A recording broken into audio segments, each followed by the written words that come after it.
Oke, assalamualaikum warahmatullahi wabarakatuh.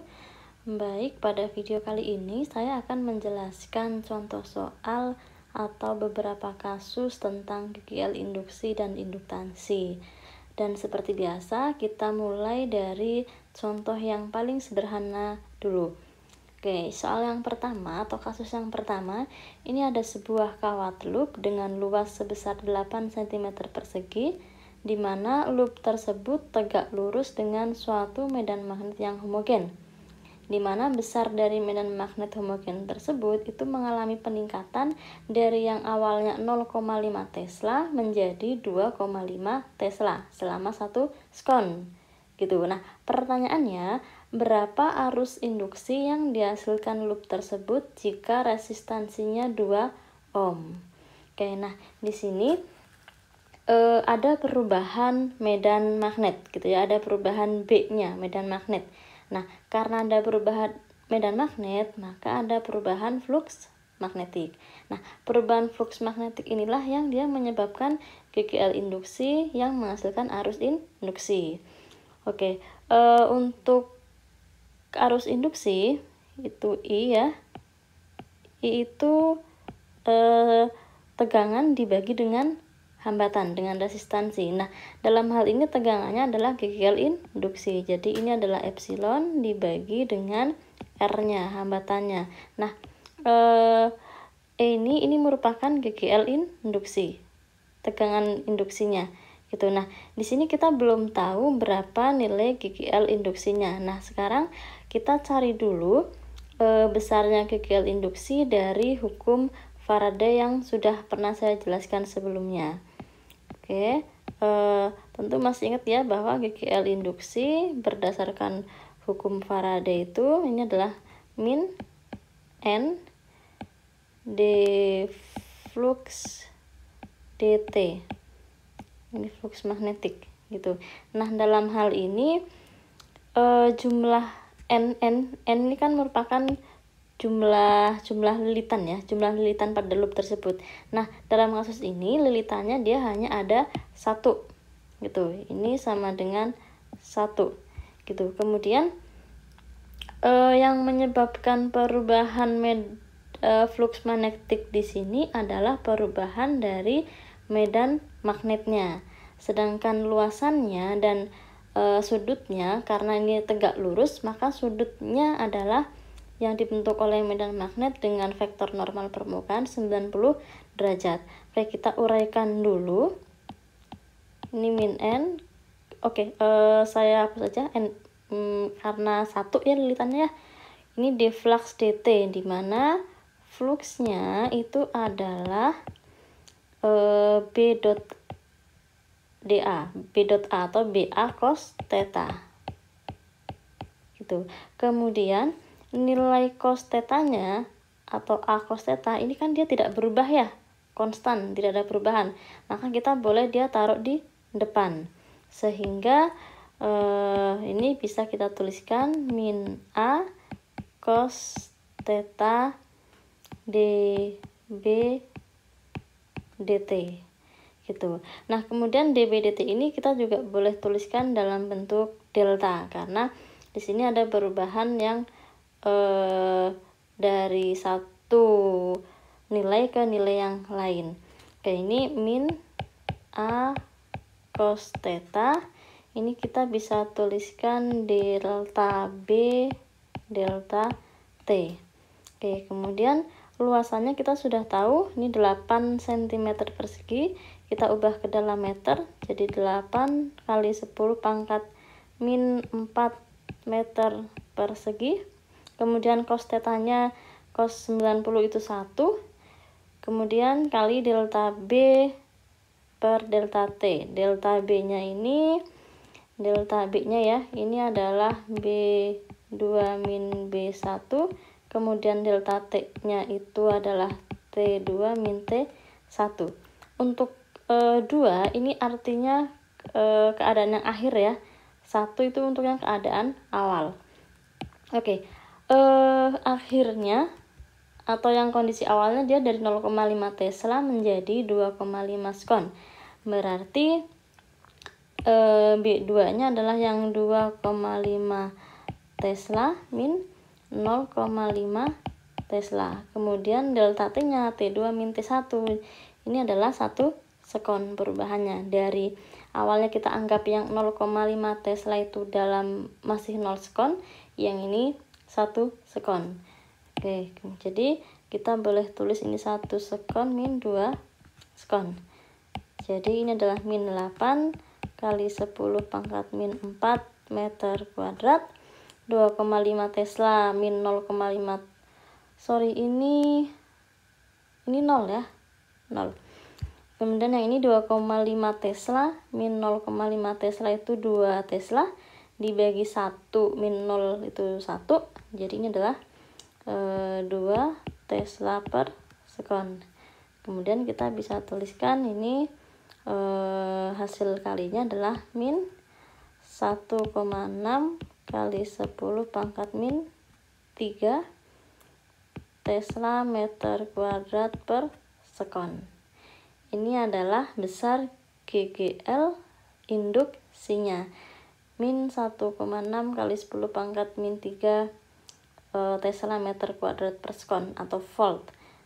Oke, jadi min 1,6 kali 10 pangkat min 3 volt gitu. Nah, sekarang kita sudah tahu GGL induksinya atau tegangannya, maka kita bisa mendapatkan besar arus induksinya, di mana arus induksinya itu adalah GGL induksi dibagi dengan hambatannya, di mana GGL induksinya adalah 1, kita ambil nilai mutlaknya ya, jadi positif saja, jadi 1,6 kali 10 pangkat min 3 volt dibagi dengan R nya 2 ohm. Jadi hasilnya adalah 8 kali 10 pangkat min 4 ampere, atau kita boleh tuliskan 0,8 mili ampere. Itu besarnya arus induksi yang dihasilkan oleh kawat loop tadi, dimana arus induksi itu merupakan GGL induksi dibagi dengan hambatannya gitu ya. Oke. Kemudian untuk kasus yang kedua, di sini ada sebuah kumparan, dia terdiri dari 30 lilitan, berarti ini adalah N-nya itu 30 lilitan. Oke, kemudian dia memiliki jari-jari sebesar 4 cm. Ini R-nya 4 cm. Ini adalah 4 kali 10 min 2 meter, dan memiliki hambat. Oke, ini R kecil ya, yang ini saya tuliskan R kecil saja untuk membedakan dengan yang hambatan. Kemudian hambatan yang R besar itu adalah 1 ohm.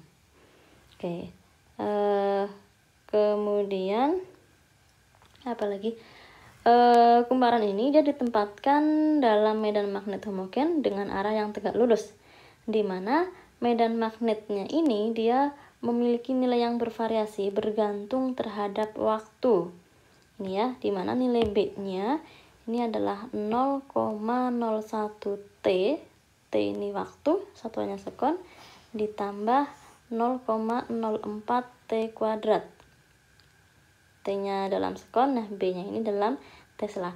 Pertanyaannya adalah besar GGL induksi pada kumparan tersebut saat T-nya 5 sekon.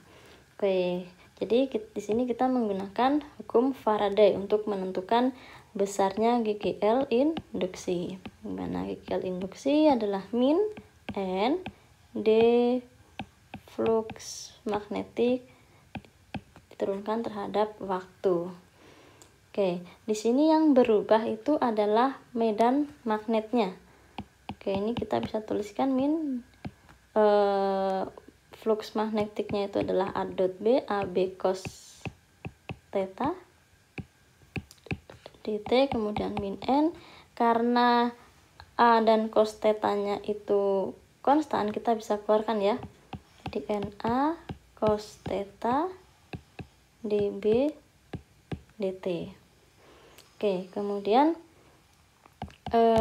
min N A cos theta dB-nya kita masukkan nilai medan magnetnya itu 0,01 T ditambah 0,04 T kuadrat. Oke, kita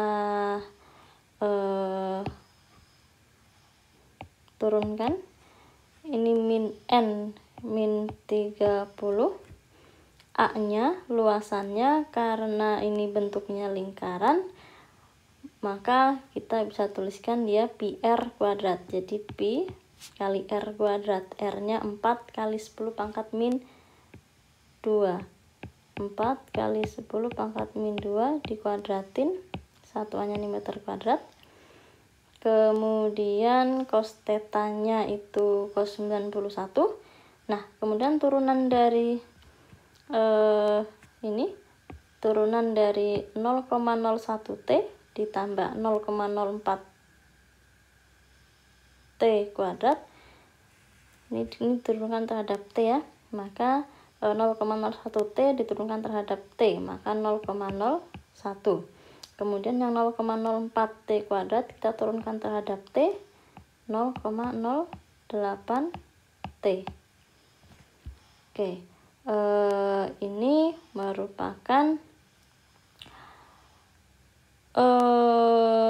ini satuannya nih Tesla per sekon. Ini merupakan GGL induksinya. Nah, pertanyaannya saat T-nya 5 sekon, maka T yang di sini kita ganti dengan 5 karena yang ditanyakan adalah GGL induksi pada saat T-nya 5 sekon. Oke, kita masukkan saja. Ini min 30 pi. Ini 16 kali 10 min 4 meter kuadrat. Kemudian ini 0,01 ditambah 0,08 kali 5 Tesla per sekon. Oke, kemudian yang ini menjadi 48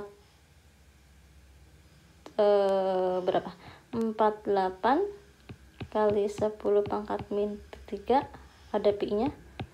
48 pi kali 10 pangkat minus 3 meter kuadrat. Ini kali 0,01 ditambah 0,4.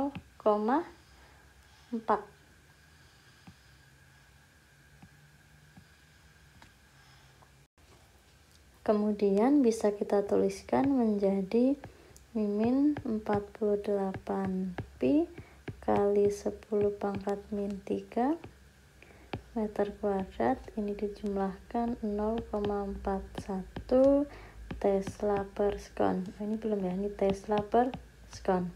Oke, kemudian kita hitung, maka kita akan mendapatkan nilai sekitar 61,8 kali 10 pangkat min 3 Tesla meter kuadrat per sekon, atau kita bisa tuliskan min 61,8 kali min 61,8 milivolt gitu ya. Jadi ini sebenarnya sama dengan volt satuan itu gitu. Oke, kemudian ini soal yang berikutnya. Di sini ada sebuah rangkaian listrik gitu ya. Ini adalah suatu batang konduktor yang dia bebas bergerak. Ini juga batang konduktor paralel. Ini sebuah kawat, ada hambatannya. Nah, ini merupakan suatu rangkaian tertutup. Nah, batang rangkaian ini dia diletakkan dalam suatu medan magnet homogen yang arahnya masuk ke bidang gambar. Ini tanda silang ya. Tanda silang artinya masuk ke bidang gambar. Gitu. Nah, batang ini dia bebas bergerak, bisa ke kiri, bisa ke kanan. Nanti menyesuaikan. Jadi kalau misalkan dia bergeraknya, karena ini batangnya dia bebas bergerak, ketika batang ini bergerak maka akan terjadi perubahan luasan ya. Jadi ketika ke sini maka luasan ini akan semakin kecil. Jika dia bergeraknya ke sana maka luasan yang ini akan semakin besar. Sedangkan medan magnetnya konstan. Karena ada perubahan luasan, maka nanti akan ada perubahan flux magnet. perubahan flux magnet tadi yang akan menghasilkan GGL induksi. Ya, arahnya kemarin sudah saya jelaskan, bisa untuk arah arus induksi ya, itu ditentukan menggunakan hukum Lenz. Gitu. Oke, kita kembali ke soal. Di sini nilai R ini adalah 6 ohm. Kemudian panjang ini, batangnya ini adalah 1,2 meter. Kayaknya ini 1,2 meter ya. Saya tambahkan 1,2 meter. Dan berada di dalam medan magnet yang homogen sebesar 2,5 Tesla masuk ke bidang gambar. Nah, pertanyaannya, untuk menghasilkan arus induksi sebesar 0,5 ampere, maka batang konduktor yang ini dia harus digerakkan kanan atau ke kiri dengan kecepatan berapa, gitu. Oke, kemarin masih inget ya, di sini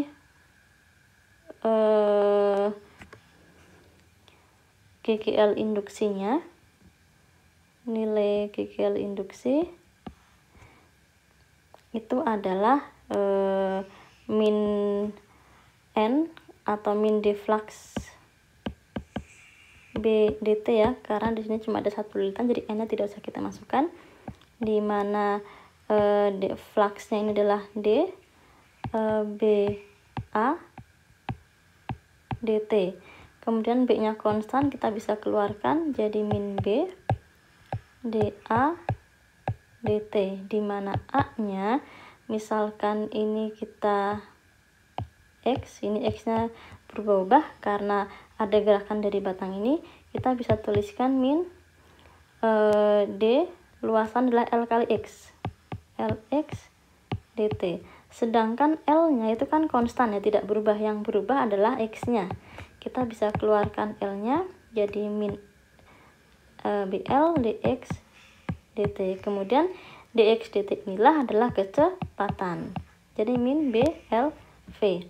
Jadi untuk menentukan V nya, karena ini GGL induksi adalah min BLV, nah V nya ini kita bisa tuliskan nilai mutlak dari GGL induksi dibagi dengan BL. Nah, GGL induksi di sini kita belum tahu. Tapi di sini kita punya R dan punya arus induksi ya. Jadi GGL induksinya sama aja dengan I dikalikan dengan R. I-nya adalah 0,5 ampere, R-nya adalah 6 ohm. Jadi kita dapatkan GGL induksinya sebesar 3 volt. Sehingga kita kembali ke sini, maka V-nya adalah 3 volt dibagi dengan B-nya itu 2,5 Tesla dan L-nya adalah 1,2 meter. Oke, sehingga 3 volt dibagi 2,5 Tesla dibagi 1,2, maka kita dapatkan dia sebesar 1 meter per sekon. Gitu ya, ini adalah kecepatan yang harus diberikan ke batang konduktor ini, yaitu sekitar 1 meter per sekon. Jadi gerakannya boleh ke kanan, boleh ke kiri. Karena di sini arah arusnya kan tidak ditentukan ya. Karena gerakan ke kanan dan ke kiri itu menentukan arah arusnya. Gitu. Untuk besar arusnya yang dihasilkan itu selama nilainya ini sama, maka arah arus induksinya besar arus induksinya pun sama. Tetapi ketika gerakannya ke kanan atau ke kiri itu nanti hanya akan mempengaruhi arah arus induksinya. Gitu. Oke, kemudian kita lanjut soal yang keempat. Ini ada sebuah gambar. Jadi di gambar ini ada sebuah kumparan yang ini ya. Kumparan ini terdiri dari 250 lilitan yang di dalam ini. Ini lilitannya ada 250. Kemudian jari-jarinya ini ada 6 cm. Dimana kumparan ini koaksial dengan solenoida yang luar ini. Ini ya. Koaksial itu artinya dia satu sumbu ini ya. Nah, kemudian solenoidanya yang luar ini dia terdiri dari 400 lilitan per meter, ingat ya, per meter. Artinya setiap 1 meter itu ada 400 lilitan. Kalau setengah meter berarti ada 200. Kalau ada 2 meter berarti ada 800 lilitan, dan seterusnya gitu ya. Kemudian jari-jari dari solenoida ini adalah 8 cm gitu. Kemudian solenoida ini dia ada arusnya, dimana arusnya ini berubah dari yang tadinya 2 ampere kemudian berubah menjadi 0 selama dalam waktu 20 milisekon atau 20 milidetik gitu. Nah, pertanyaannya berapa GGL induksi yang dihasilkan pada kumparan ini akibat adanya perubahan arus dari 2 ampere menjadi 0 tadi yang selama 20 milidetik. Tuh. Nah, oke, jadi sesuai dengan hukum Faraday gitu ya, bahwa GGL induksi itu adalah ini ya, GGL induksinya sama dengan min N d flux dt gitu kan ya. Oke, kemudian ini N-nya N kumparan ya. Kemudian karena GGL induksi yang terjadi adalah GGL induksi yang pada kumparan, maka N-nya ini pun merupakan N yang ini, yang kumparan ini. Oke, atau saya namakan NK gitu kali ya, untuk membedakan dengan N-nya solenoida. Oke, ini saya namakan dengan N kumparan, NK gitu. Kemudian kita tahu bahwa GGL induksinya itu adalah BA cos theta. Kemudian ini ditentukan terhadap waktu. Oke, karena A dan theta itu konstan, maka kita boleh keluarkan ya. Ini NK, jumlah lilitan pada kumparan. Kemudian A cos theta kali dB dt. Nah, kemudian B-nya di sini B-nya itu kan medan magnet yang terjadi karena solenoida kan ya. Dulu kita sudah pernah belajar ini ya, solenoida, bahwa medan magnet pada pusat solenoida itu kita sudah tahu ya, dimana B-nya untuk yang solenoida ya, ini adalah mu0 N I per L atau perpanjang solenoidanya. Ini N-nya adalah N solenoida gitu, sehingga yang ini kita bisa tuliskan menjadi ini NA cos theta, D-nya adalah B-nya mu0 N solenoida kali I per L dt ini ya. Nah, kemudian karena mu0 itu konstan, N solenoida juga konstan, L-nya juga konstan, maka nilai tersebut kita bisa keluarkan, sehingga ini min NK A cos theta mu0 NS per L DI dt gitu ya. Nah, NK ini adalah jumlah kumparan atau jumlah lilitan pada kumparan. A-nya ini adalah luasan dari kumparannya. Cos theta itu sudut antara medan magnet yang menembus kumparan dengan luas bidang kumparan. Kemudian mu0 itu permitivitas ruang hampa. Kemudian probabilitas ruang hampa ya, NS-nya itu lilitan pada solenoidanya. Nah, DI dt ini turunan dari fungsi arus terhadap waktu. Nah, dalam hal ini DI dt kita bisa tuliskan sebagai delta I per delta T, sehingga untuk persamaan yang ini akan menjadi, kita langsung masukkan angkanya ya. NK itu jumlah lilitan pada kumparan sebesar 250. Kemudian A, luasan dari kumparannya, jari-jarinya 6, berarti PR kuadrat. Pi, R-nya adalah 6 kali 10 pangkat min 2, kita kuadratkan Oke, kemudian cos tetanya cos 91, mu 0 itu 4pi, 4pi kali 10 pangkat min 7, ns per L ini berarti lilitan pada solenoida per satuan panjang per meternya. Kita langsung masukkan, jadi yang ini merupakan, karena satuannya per meter, ini adalah N per L nya ya, jadi jumlah lilitan per panjangnya ini adalah 400. Oke, kemudian DI DT nya, delta I nya dia dari 2 ampere menjadi 0, berarti ini adalah 0 min 2 dibagi 20 milisekon, 20 kali 10 pangkat min 3, ini kita ubah ke dalam sekon. Oke, satuannya volt gitu ya. Oke, kemudian ini kita hitung, maka hasilnya adalah sekitar 19,99 volt atau kurang lebih sebesar 20 volt gitu ya. Nah, oke, seperti itu. Kemudian jadi di sini yang menyebabkan terjadinya GGL induksi adalah perubahan dari arusnya, di mana arus tadi itu akan menyebabkan perubahan dari medan magnetnya, dan perubahan medan magnetnya akan menyebabkan perubahan flux magnetik. Oke, kemudian flux magnetik itu yang akan menyebabkan adanya GGL induksi sehingga akan muncul arus induksi. Oke, selanjutnya ini ada sebuah induktansi induktor sebesar 10 mH. Jadi ini adalah L-nya ya. Oke, ini 10 mH. Ini kemudian membawa arus listrik sebesar I maksimum sin omega T, di mana I max-nya adalah 5 ampere.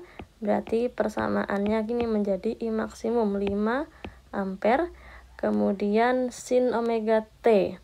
Sin omega T. Di sini yang diketahui lagi adalah omega per 2pi. Ini adalah omega per 2pi itu adalah 60 Hz. Berarti omeganya adalah 2pi kali 160 radian per sekon. Gitu ya, sehingga ini kira-kira ini 60 ya. 60 Hz. Jadi ini adalah 120 pi radian per sekon. Sehingga persamaan yang ini menjadi I maksimum, I max-nya adalah 5 ampere, kemudian sin omega T. Sin omeganya 120 pi. 120 pi. Ini ya. Ini 5 ampere. Oke, kemudian yang menjadi pertanyaan adalah menentukan GGL induksi diri sebagai fungsi dari waktu. Oke, kita di sini tahu bahwa GGL induksinya itu adalah min L dI dt gitu kan ya. Oke, kita punya fungsi arusnya. Oke, ini adalah min L ini kita ubah ke dalam Henry menjadi 10 min 2 Henry. Oke, kemudian DI dt. Ini I-nya adalah 5 sin omega T. Sin 120 pi T. Sin 120 pi T. Ini kita turunkan terhadap waktu. Oke, yang ini min L, L-nya adalah 10 minus 2. Nilai ini, ini arusnya kita turunkan terhadap waktu. Turunan dari 5 sin 2 120 pi T diturunkan terhadap T itu adalah yang 120 pi ini kita turunkan dulu ya terhadap waktunya. Jadi 120 pi. Kemudian ini kali yang depan ini kali 5. Kemudian turunan sin itu adalah cos, sehingga menjadi cos 120 pi T. Itu sehingga persamaan ini akan menjadi min 120 kali 5 600 kali 10 min 2 itu adalah 6 kali cos 120 pi T. Ini adalah persamaan GGL induksi sebagai fungsi dari waktu. Ini kurang pi ya, min 6 pi ya, min 6 pi cos 120 pi T gitu. Oke, selanjutnya ini ada gaya gerak listrik sebesar 24 mV. Ini diinduksi oleh sebuah kumparan yang terdiri dari 500 lilitan pada saat arusnya adalah 4 ampere, di mana laju perubahan arus listrik sebesar 10 ampere per sekon. Nah, pertanyaannya berapa flux magnetik yang melewati masing-masing kumparan? Nah, kita tahu bahwa di sini GGL induksinya adalah 24 mV ya. GGL induksinya 24 mV. Ini dihasilkan oleh sebuah kumparan yang terdiri dari 500 lilitan saat arusnya 4 ampere. Oke, kemudian GGL induksi akibat dari perubahan arus kita tahu adalah min L dI dt. Gini kan ya. Oke, sedangkan L-nya ini ya, L-nya itu adalah N kalikan dengan flux dibagi dengan arusnya. Oke, kemudian N-nya kita tahu ada 500 lilitan. Oke, fluxnya yang ditanyakan nanti ya. Ini dibagi dengan arusnya adalah 4 ampere. Oke, kita masukkan ke sini. Ini min 500 kalikan dengan flux magnetiknya dibagi 4 dI dt. dI dt-nya adalah ini, laju perubahan arus 10 ampere per sekon. Oke, ini GGL induksinya tadi adalah 24 mV, berarti 24 kali 10 min 3 volt gitu. Oke, sehingga ini ampere per sekon ya satuannya. Oke, kemudian di sini kita bisa dapatkan nilai dari kita atur dulu. Flux magnetiknya itu adalah 24 kali 10 minus 3 kali 4 ampere dibagi dengan 500 kali 10 ampere per sekon. Oke, nah di sini kita bisa ini 4 ya. Oke, ini kita bisa dapatkan hasilnya itu sekitar 19,2 kali 10 min 6 Tesla meter kuadrat. Ini 10 minus 6 gitu ya. Atau kita bisa tuliskan sebagai 19,2. 10 minus 6 itu kan mikro ya. Mikro Tesla meter kuadrat. Ini adalah flux magnetik yang melewati setiap kumparannya. Karena ini ada 500 lilitan gitu ya. Jadi setiap lilitannya yang dilewati adalah 19,2 mikro Tesla meter kuadrat. Oke. Demikian ya contoh-contoh soal dari saya. Untuk lebih jelasnya, untuk bisa memahami tentang GGL induksi dan induktansi, silahkan bisa dipelajari banyak soal dari berbagai sumber ya. Oke, terima kasih.